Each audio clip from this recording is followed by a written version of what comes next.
মাফ চাই ভাই, এই কথা বহু আগে অনেক প্রস্তাব পাইছি ভাই। বাংলাদেশের প্রধানমন্ত্রী হতে, বাংলাদেশের প্রেসিডেন্ট হতে আমি হব না, মাফ চাই ভাই। আমি এইসব অশিক্ষিত মূর্খ এই জাতির প্রেসিডেন্টও হতে চাই না, প্রধানমন্ত্রী হতে চাই না। আমি হলাম উম, প্রেম সাম্রাজ্যের মহান অধিপতি, মহান প্রেম সম্রাট, সারা পৃথিবীর সম্রাট। এমডি মকবুল হোসাইন, গুরু নাসিরের সম্পর্কে কিছু মন্তব্য শুনতে চাই।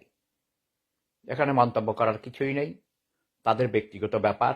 মেয়া বিবি রাজি, ক্যা করেগা কাজী, এসব বিষয় নিয়ে আমি কোনো কথা বলতে চাই না, বলি না, এটা আমার চাপটারও না। ওকে, এটা প্রেম ঘটিত ব্যাপার।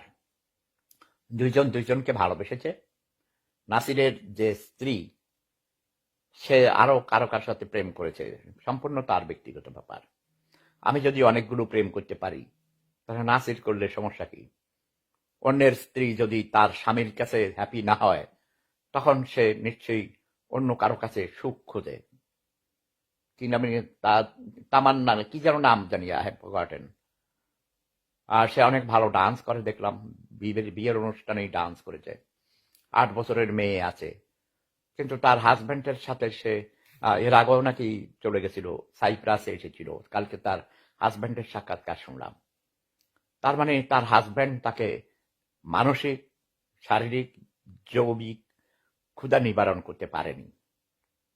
ওই আমার বউ তো আমাকে ছেড়ে যায়নি। 30 বছর আমি স্বেচ্ছা নির্বাসিত। আমার স্ত্রী নাহার বাংলাদেশে থাকে, কখনো কখনো ইউরোপে এসেছে, আমার সাথে একবার দেখা হয়েছে। এই 30 বছরের মধ্যে 2বার দেখা হয়েছে। আমি একবার বাংলাদেশে গেছিলাম 2002 সালে, 3 সপ্তাহ ছিলাম। তারপরে 2014 সালে ফিনল্যান্ডে হেলসিঙ্কিতে